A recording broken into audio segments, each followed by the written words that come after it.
So welcome to the Tea on Dieting with the Healthy Living Program. My name is Maria. I am the nutrition educator here at the Healthy Living Program. Let me join this person and let me give them the link before I actually start. So if you just joined us, go ahead and check in via the link I put on the chat. That way you are able to register for our giveaway and also for the HLP Perks giveaway. This is the Tea on Dieting. I'm Maria, and welcome. Let's get started. So what do you think a diet is? If you can, just go ahead and drop it in the chat. Tell me what you think a diet is.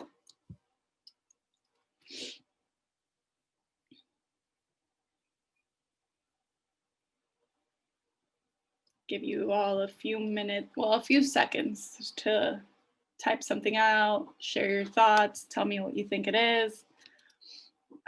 So we can go ahead and have a little bit of an informative discussion. So Carolyn says a diet is a certain way of eating. Alyssa says adjusting what you eat. Okay, both of those are right in a way.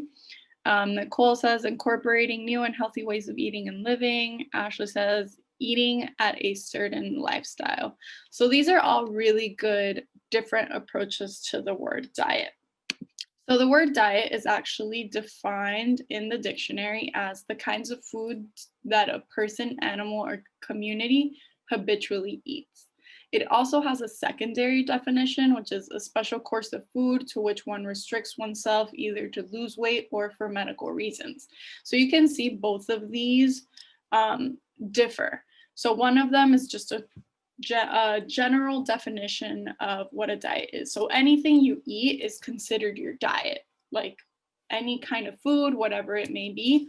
All of that is considered your regular intake diet. But it could also be a definition of a lifestyle that you choose or a certain way of eating in order to reach a specific goal or for a certain kind of medical condition that you may have, that you need to have a specific kind of eating pattern that is also your diet.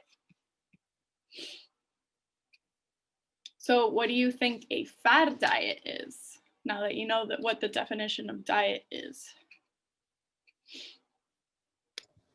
Is it like a diet that, because I know fad means like a trend, what everyone else is doing, so a popular trend that everyone's doing. I think right now the popular one is it Keto or something like Keto. that? Keto diet, yeah. Mm-hmm. Yeah, so that's actually right on, you hit the nail on the head. So a fad diet, let's pull up that definition. They're sold as the fastest, best approach to losing weight. Some involve eliminating foods that contain necessary nutrients that your body needs to maintain good health. And some of these diets may be recommended in special situations, but they lack in major nutrients such as dietary fiber and carbohydrates, as well as selected vitamins, minerals, and protective phytochemicals. So these fad diets are sold to you as like the save-all to reach your goal of whatever it may be, depending on the fad diet that you choose. But these fad diets are usually very restrictive or very strict, or they require you to eliminate certain things that may not necessarily be the most nutritious way for you to reach certain goals. So a few of these diets, we're gonna go over them now. So first we have the keto diet. Sorry, I'm just trying to get things out of the way so I can go ahead and see you all and also see my slides. So the keto diet, it's a very low carbohydrate, high fat diet. So it drastically reduces your carbohydrate intake and replaces it with fat. So this reduction in carbs puts your body into a metabolic state called ketosis, and it may be beneficial for reducing seizures in epileptic patients or mitigating symptoms for patients with progressive neurological disorders like Parkinson's disease. It's made up of foods high in saturated fats and meats, and these can increase cholesterol, which can lead to a risk of heart disease. So it is composed of stringent food restrictions, which makes it really hard to stick to, and it's not a sustainable lifelong diet. And the keto flu, as it's been termed to call, is caused by deficiencies in vitamins, minerals, fibers that cause people to feel foggy and tired. So being on this diet sometimes causes people to feel very tired, very weak, just because they are lacking in a lot of these special vitamins and minerals that you're removing from your diet. The side effects of the keto diet include high cholesterol, constipation due to low fiber, and low whole grain intake. I'm going to share the check-in link because a few people have checked in since we begun. For those of you just joining, go ahead and check in via that link so you can qualify for giveaways and for the HLP program, and so that we know that you can. Let me get this out of the way because I can't switch my slides. Next, we have intermittent fasting, which is also huge right now. So what this does is that it limits calories during time periods of the day. So a lot of people will be like, oh, I'm on 16:8, I'm on 12:12. That just means like the different kinds of hours that they allow themselves to eat, and then the hours that they are not eating during. So intermittent fasting limits calories during time periods. It severely limits calories during certain days of the week or during specified hours during the day. The theory is that intermittent fasting will help decrease appetite by slowing body's metabolism. It might be good for people who participate in mindless snacking at night. It is difficult to sustain. So some studies find a higher dropout rate among intermittent fasters, which suggests it might not be a sustainable approach. Some of the social implications of intermittent fasting, it can interfere with focus and potentially your on-the-job performance. Plus, there may be social implications to intermittent fasting. Are your friends gathering for dinner at 7 and your cutoff from food is at 6? You can see how this could interfere with your social life. Whole30. So you're only eating natural foods. So Whole30 encourages eating whole foods with a few ingredients. So you're eating food that for the most part is entirely natural and unprocessed. Encourage reading ingredient labels more and analyzing the food that you buy. It eliminates certain foods. So eliminates sugar, dairy, legumes, all grains, soy, and alcohol. May not be realistic, especially for college students, because it does limit a lot of the foods that are very easily accessible. It's difficult to eat out when you're on Whole30, especially if you go to someone else's house and to stay on the plan, but even harder to eat out at a restaurant where you can't or you shouldn't bring your own food. It does include a lot of strict rules during different phases.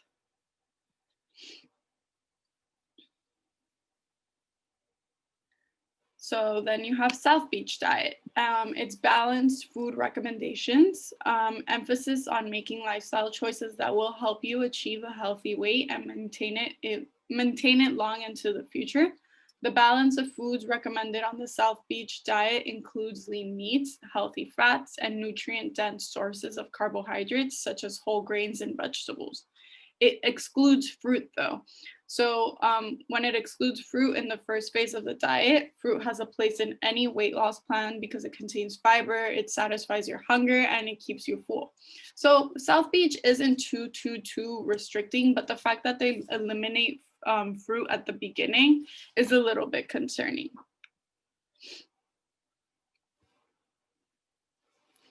Detoxes. So detoxes, literally what the picture says, just say no.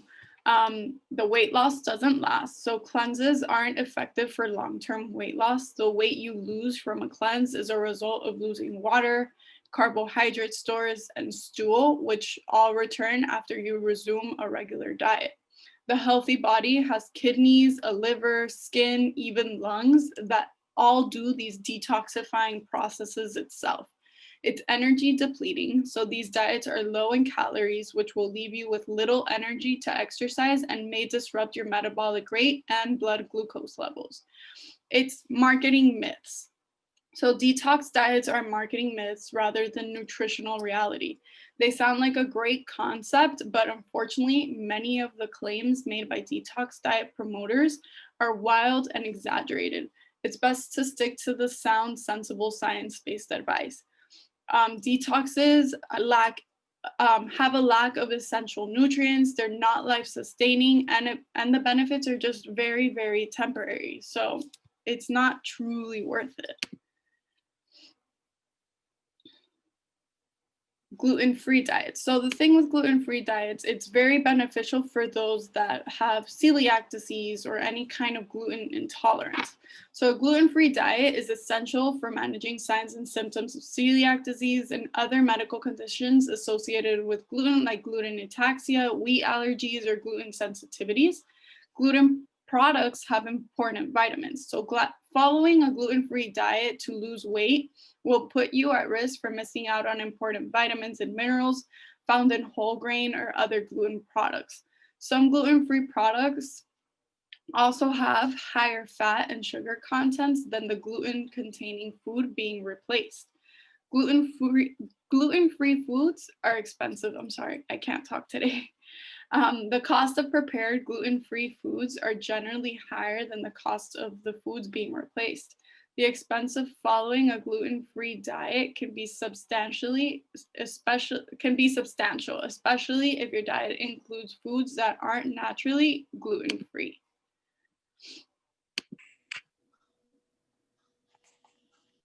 Laxatives. So using laxatives for weight loss isn't beneficial.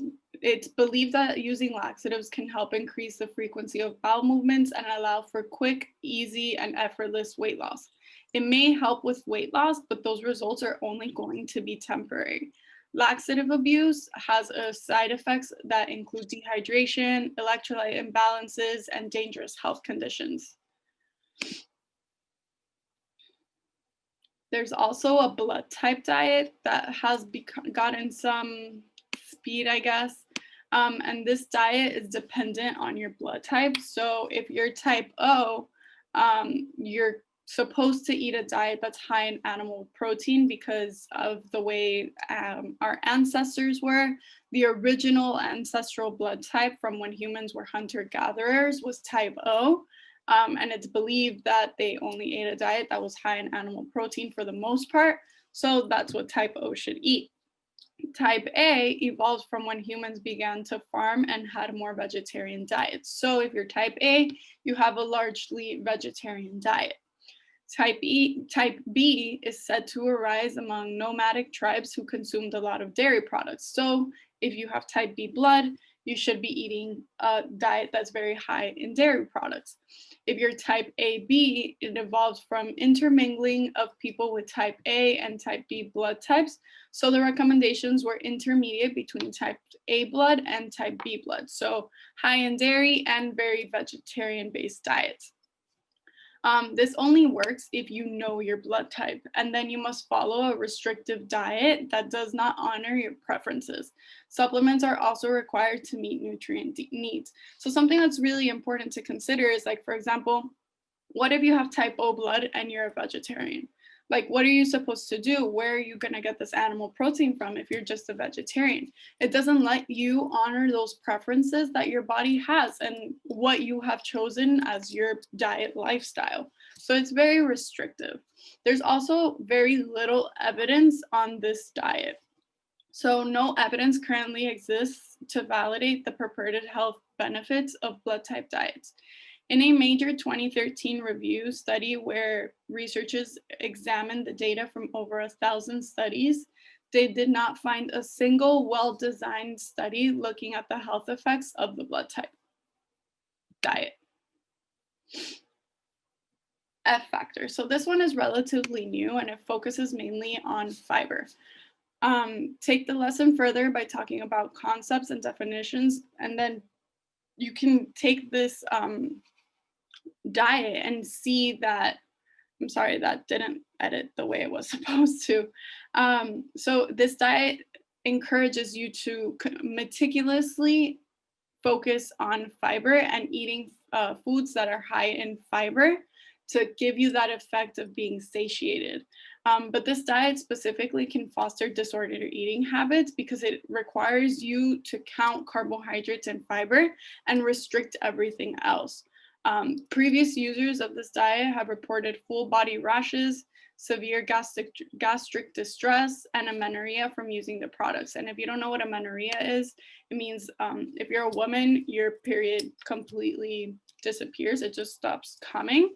So the side effects from following this diet very rigorously are really dangerous. Counting macros and calorie counting. So this one is semi-good because it provides an awareness of any imbalances you may have with your current nutrition, but it doesn't take into account food quality. So 50 calories of broccoli is vastly different than if you are having 50 calories from red licorice. So yeah, you're meeting your calorie needs, but are you really getting the nutrients that your body needs, the vitamins, the minerals, and all the important contents that comes from knowing what is in your whole foods rather than just the amount of calories it provides to your body. It also requires a lot of time and effort. So it requires weighing and measuring all your food and recording everything that you eat. And it can exacerbate and or create disordered eating. So it's good for general awareness, but it's not an accurate measure of intake or needs. It is not meant for long-term use. So in general, all of these diets may lead to obsessive food thoughts, decreased mental health, emotional eating, and disordered eating patterns due to ignoring of cravings, preferences, hunger and fullness cues, and and the lack of the complication of your social interactions. So if it's not a fat diet, then what should you do? So the research says, for example, a study done by Guy et al. Compared 14 named diets and 3 control diets, and they found that low carbohydrate and low fat diets had similar effects at 6 months on weight loss and reduction in blood pressure when compared to the usual diet. So that's decent. They were pretty much similar. And those diets with moderate macronutrients resulted in slightly less weight loss and blood pressure reductions. The weight loss that was achieved at the 6-month mark was overall non-existent at 12 months among all macronutrient patterns and popular named diets. So this just shows you that following these fad diets isn't sustainable and it's not a long-term solution. Like, yes, you are going to lose the weight, great. But at the end of the day, this isn't something that you can maintain for the rest of your life. But there is one, I want to say fad diet, but it's not really a fad diet at this point because there is a lot of research. It has existed for a long period of time. The Mediterranean diet. So this is one of the healthy eating plans recommended by dietary guidelines for Americans to promote health and prevent chronic disease. So what this diet is composed of is the daily consumption of vegetables, fruits, whole grains, and healthy fats, a weekly intake of fish, poultry, beans, and eggs, moderate portions of dairy products, and limited intake of red meat. So this diet is plant-based, not meat-based. So the meals are built around vegetables, fruits, herbs, nuts, beans, and whole grains. And then they're complemented by your different meat sources, like whether it is red meat or any kind of fish, poultry, anything like that. Then that would complement those plant-based sources that you're already having. The healthy fats, so anything like olive oil, which is the primary source of added fat, and it's used instead of saturated and trans fats, which are known to contribute to heart disease. So the Mediterranean diet is an overall diet that you can follow long term because it's not restricting any kind of food group. You're getting all your vegetables, you're getting all your fruits, you're getting all your whole grains, you're getting all your fats, you're getting protein, you're getting dairy, but you're eating it consciously and mindfully enough that it is included into a balanced diet. So this is just my plate, and as you can see here, you have all of your food groups. And this is what you should be consuming every day. You should be having fruits, vegetables, grains, proteins, and dairy all throughout the day. So what are some healthy eating habits? Choosing a variety of fruits, vegetables, whole grains, dairy, and protein to get the most nutritional benefits from your meal and meet your nutritional needs. Focusing on variety, portion size, and hunger fullness cues. Making healthier choices that reflect your needs, preferences, culture, tradition, and budget. So eating healthfully is what works for you as long as you're doing it mindfully and including all the food groups and having all those whole foods in one meal or throughout the day. So what are some tips to building a healthy eating style? Make half of your plate whole fruits and vegetables. So have half of your plate be fruits and vegetables, and then the other half of your plate be composed of a portion of protein and a portion of grains. Vary your veggies. Different kinds of vegetables will provide you with different kinds of nutrients. So ideally, you want to eat the rainbow. So different colors are going to give you different nutrients. So if you're eating different colors, you're getting a variety of different components into your diet. So it's important to constantly be varying not just your vegetables, but also your fruit. You want to make at least half of your grains whole grains. Vary your proteins, kind of the same concept as vegetables. So red meat gives you some kinds of nutrients, so does poultry. Fish gives you those healthy omega-3s that we need so badly. So including all these different kinds of proteins into your diet is also going to benefit you to have all the different kinds of nutrients that your body needs. And you also want to make sure that you're drinking enough water. A lot of people don't know, but the recommended dietary intake of water per day is 64 ounces, so around 8 cups. And that's all I have for you all today. Thank you so much for joining. I'm going to go ahead and put the evaluation link in the chat. And you have to complete that in order to qualify for the HLP Perks giveaway, and also for the giveaway that we're doing for this event, this presentation in particular. It's Thursday, so I will email the winners of the raffle on Monday. That way you know when you are able to pick up your things. Let's see what you all said in the chat. The best diet would be to create a healthy eating plan that works with your lifestyle with a professional at HLP. It's free for current students and covered under the health fee. Exactly, Nicole. Thank you. I couldn't have said it better myself. Yeah, you want to include what works for you, what's within your budget, and what does it for you, makes you happy, honors your preferences, is nourishing your body. And we can definitely help you with that here. If you want to know more about what HLP is doing, you can go to our Instagram. And then if you want to schedule an appointment with either me or with Giselle, she's the registered dietitian here at HLP, you can call 305-348-4020. Let me